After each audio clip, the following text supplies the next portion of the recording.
Hello, everyone. So we are on chapter 8.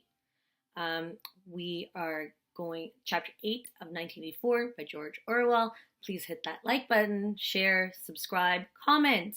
So I know that these set of videos should be going to the top of my list of making things. Okay, so let's get into this.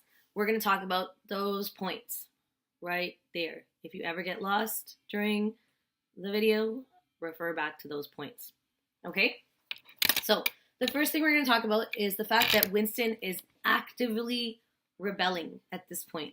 He goes out in search of things that remind him of his past because he's showing he doesn't care at this point. He doesn't care who knows because he's come to the realization that he will die, and this diary and all his thinking will be the end of him. So it's pretty interesting to see that, and now we will go forward and see his rebellion, see what he actually does as his active rebellion. And the first thing he does is he goes to an antique shop. Why is this important? It's kind of an anachronism to have an antique shop in this society. So you kind of already know that this might be something that's planted there. That should be your first feel when you realize that Winston is going into Charrington's shop, because you're not supposed to remember your past or the past in this society, and yet there's just an antique shop sitting there. It seems like a trap, right? Like, what are you doing? Like, it's like in a horror movie when you see someone going, let me go check to see what that sound is, and then they get killed. This is exactly that idea. I don't know if Orwell was just ahead of his time, or maybe he was a horror movie fan, but the fact that there's an antique shop is just like, what? Are you setting a trap for him? And it's definitely something you should, I guess, like, just think about, okay? So you're not supposed to have an antique shop here. Like, that's just foreshadowing. You know, just like you would know in a horror movie, that this could be the end of him.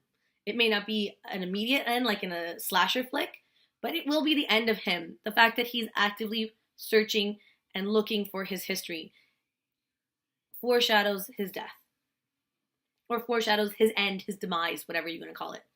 Okay, the next thing that we're going to talk about is the paperweight and the nursery rhyme, which become symbol motifs. There's this mystery and this charm of the past that he can think about now and what it represents and what will come in the future, right? So the paperweight is just so pretty, and it's a piece of coral that's trapped in glass. So if you think about that idea, when something so beautiful is trapped in this thing that you can see, like almost like a glass bubble, right? So there's this thing of beauty that's just trapped. You can see it, but you can't touch it. Almost like your freedom.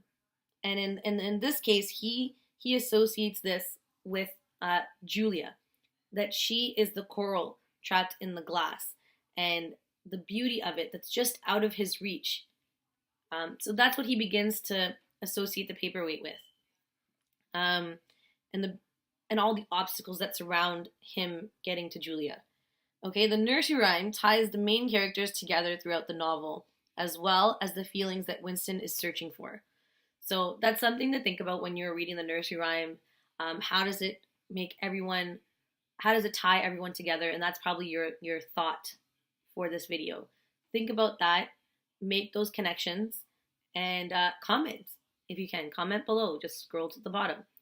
And it ends with, this chapter 8 ends with Winston thinking about the party slogans, okay?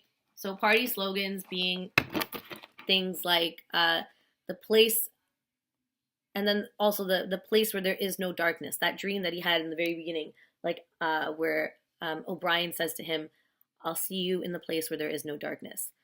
So that's, again, foreshadowing, and he's thinking about the slogans. He foreshadows his link between O'Brien, the party, and Big Brother in the place where there is no darkness. So that's some heavy stuff we've talked about in these last 4 videos. So I hope you can now, 8 chapters is a decent chunk to have read. You might have to go faster than I'm going in school.